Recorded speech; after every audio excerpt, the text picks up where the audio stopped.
Have you ever been part of a support group? These groups tend to form out of difficult situations as they help participants struggling through a certain issue. The issue can be any number of things, but these communities all have one thing in common. Everyone in the group shares a similar experience. Support groups are effective because the members are able to relate to one another, and they can motivate, encourage, and help each other.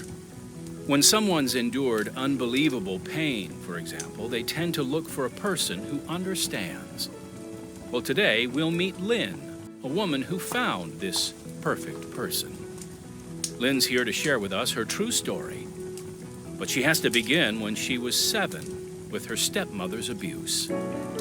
On today's Unshackled Daily Devotional. She made me stand in a corner all day. She left me alone with a German Shepherd dog that was vicious and frightened me to death. She told lies to my father so he would beat me when he came home. At 13, I began seeing a psychiatrist, and when I confided in him about the abuse, he told my stepmother. She waited a week until my bruises were gone, then put me in a mental hospital. There, for the first time, I experienced kindness.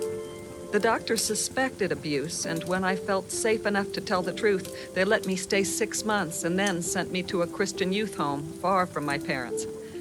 Sometimes I had fits of screaming rage. They had nearly given up on me when I went to camp in the summer and heard about the suffering of Jesus, how he went to the cross that I might live without fear and shame.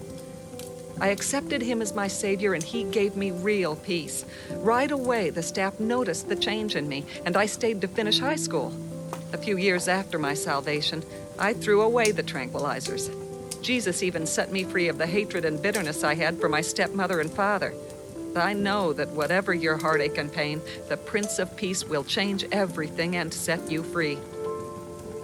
Isaiah chapter 53, verses 3 and 4 speak of Jesus in this way.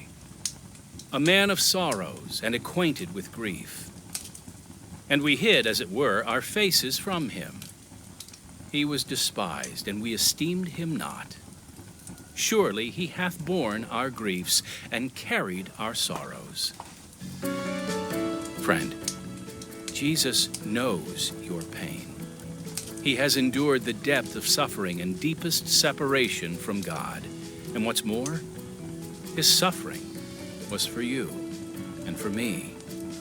So if you feel scarred by the evil of this world, remember Jesus. Cry out to him for deliverance and thank him for his sacrifice. He can bring hope and healing, but only if we open our hearts to him. Will you receive this truth today?